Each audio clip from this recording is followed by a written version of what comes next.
తీవ్రమైన విడాకుల గొడవలో ఇద్దరు తల్లిదండ్రులు ఒకరిపై ఒకరు పోరాడుకుంటున్నారు. ఆ పోరాటంలో గెలవడం కోసం ఒక భర్త తన సొంత బిడ్డకు డిఎన్ఏ పరీక్ష చేయమని అడగవచ్చా? ఇది కేవలం ఒక చట్టానికి సంబంధించిన ప్రశ్న కాదు, ఒక బిడ్డ ఆత్మగౌరవానికి సంబంధించిన చాలా పెద్ద ప్రశ్న కూడా. ఖచ్చితంగా ఇది చాలా సున్నితమైన విషయం. అందుకే ఈరోజు మనం అపర్ణ అజింక్య ఫిరోడియా కేసు గురించి లోతుగా చర్చిద్దాం. 2023లో సుప్రీంకోర్టు ఇచ్చిన తీర్పు కదా? అవును. ఈ తీర్పు ఇలాంటి క్లిష్టమైన పరిస్థితుల్లో చట్టం ఎటువైపు నిలబడుతుందో చాలా స్పష్టంగా చెప్పింది. ఒకవైపు నిజం తెలుసుకోవాలనే భర్త హక్కు, మరోవైపు ఏ తప్పు చేయని బిడ్డ గోప్యత, గౌరవం. ఈ రెండింటి మధ్య కోర్టు ఎలా సమన్వయం చేసిందో చూద్దాం. సరే, ముందుగా ఈ కేసు కథలోకి వెళ్దాం. అసలు ఏం జరిగింది? బ్యాక్గ్రౌండ్ ఏంటి? ఇది పూణేకి చెందిన ఒక జంట కథ. వాళ్ళకి 2005లో వివాహం జరిగింది, 2 పిల్లలు.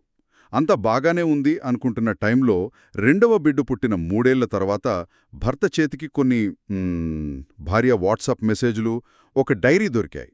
ఓ, చేశాడు. ఇక్కడే అసలు మలుపు వచ్చింది.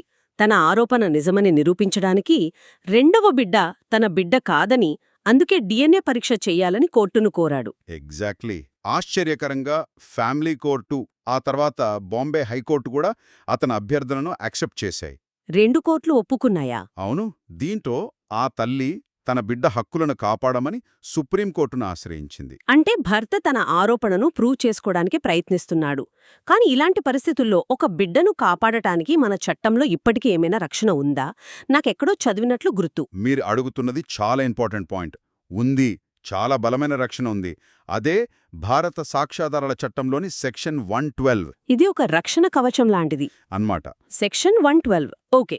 ఈ సెక్షన్ ప్రకారం ఒక జంట వివాహ బంధంలో ఉన్నప్పుడు వారికి బిడ్డ పుడితే ఆ బిడ్డ ఆ భర్తకే పుట్టినట్లు చట్టం బలంగా నమ్ముతోంది. దీనిని నిర్ధారణగా రుజువైనట్లు, అంటే కన్క్లూజివ్ ప్రూఫ్ అంటారు. కన్క్లూజివ్ ప్రూఫ్ అంటే దాన్ని సవాలు చేయలేరా? చెయ్యవచ్చు, కాని ఒకే ఒక్క మార్గంలో. అదే యాక్సెస్ లేకపోవడం, అంటే నాన్ యాక్సెస్ అని నిరూపించడం. నాన్ యాక్సెస్ అంటే గర్భధారణ సమయంలో తాము కలవడానికి ఏమాత్రం అవకాశం లేదని భర్త తిరుగులేని సాక్ష్యాలతో నిరూపించాలి. ఈ చట్టం ఉద్దేశ్యం చాలా స్పష్టం. పిల్లలను అనవసరమైన సామాజిక అవమానం నుండి, వాళ్ల పితృత్వంపై వచ్చే ప్రశ్నల నుండి కాపాడటం. ఓకే, ఇప్పుడు సుప్రీంకోర్టు వాదనలు ఎలా విన్నదో నాకర్థమవుతోంది. మరి వారు ఈ కేసులో ఏమని తీర్పిచ్చారు? సుప్రీంకోర్టు చాలా గట్టిగా, చాలా క్లియర్ స్టాండ్ తీసుకుంది. తల్లిదండ్రుల మధ్య వివాదాలను పరిష్కరించడానికి పిల్లలను వస్తువులుగా వాడటానికి వీల్లేదు అని తేల్చి చెప్పింది.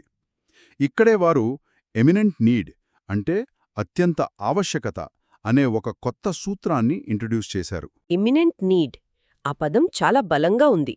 అంటే మామూలు అవసరం కాదు, మరే దారి లేనప్పుడు మాత్రమే వాడాలి అన్నట్లుంది. ఖచ్చితంగా దాని అర్థం అదే. డిఎన్ఏ పరీక్ష ఒక వ్యక్తి గోప్యతను, వాళ్ల శారీరక స్వయం ప్రతిపత్తిని దెబ్బతీస్తుంది కదా? అవును. కాబట్టి కేసులో న్యాయం జరగాలంటే ఆ పరీక్ష తప్పనిసరి. అది లేకపోతే నిజం బయటికి రాదు అనే అత్యంత ఆవశ్యకత ఉంటే తప్ప ఆదేశించకూడదు అని కోర్టు చెప్పింది. ఈ కేసులో భర్త దగ్గర వాట్సాప్ మెసేజ్లు, డైరీ వంటి వేరే ఆధారాలు ఉన్నాయని అతనే చెప్పాడు. ఓ అవును. కాబట్టి వాటిని ఉపయోగించుకోవాలి, కాని ఒక బిడ్డ హక్కులను కాలరాయకూడదు అని చాలా స్పష్టం చేసింది. ఇది బిడ్డ కోణం నుండి చూస్తే సరైనదే. కాని భర్త వైపు నుండి చూస్తే నిజం తెలుసుకునే తన హక్కును పూర్తిగా నిరాకరించినట్లు అనిపించదా? మంచి ప్రశ్న. దీనికి సమాధానంగా ఒక సహన్యాయమూర్తి జస్టిస్ రామసుబ్రహ్మణ్యన్ గారు చాలా చక్కని ఉపమానం చెప్పారు.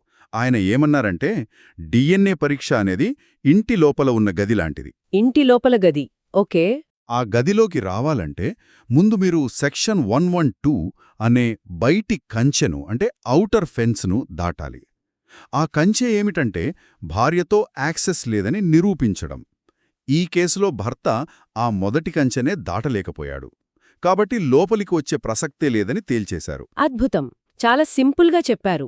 అంటే జెనెటిక్ పితృత్వం అంటే బయలాజికల్ ఫాదర్హుడ్ వేరు, చట్టపరమైన పితృత్వం అంటే లీగల్ ఫాదర్హుడ్ వేరు అని కోర్టు తేల్చి చెప్పినట్లేనా? ఖచ్చితంగా.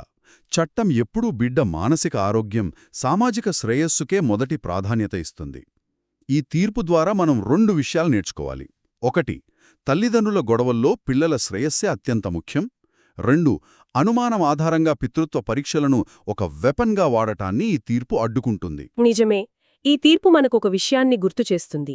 సైన్స్ మనకు బయలాజికల్ నిజం చెప్పగలదు, కాని బలహీనులను, అమాయకులను కాపాడటమే చట్టం యొక్క ప్రాథమిక విధి. అవును, ఇది మనందర్నీ ఆలోచింపజేసే ఒక ప్రశ్నను మిగిల్చింది. ఒక బిడ్డ సామాజిక రక్షణ కోసం, వారి మానసిక శ్రేయస్సు కోసం కొన్నిసార్లు జీవసంబంధమైన నిజాన్ని పక్కన పెట్టడం సరైనదేనా? ఈ ప్రశ్నకు సులభమైన సమాధానం లేదు. బహుశా చట్టం మనకు చెప్తున్నదేమిటంటే, కొన్ని నిజాల కన్నా ఒక బిడ్డ భవిష్యత్తు చాలా విలువైనదని.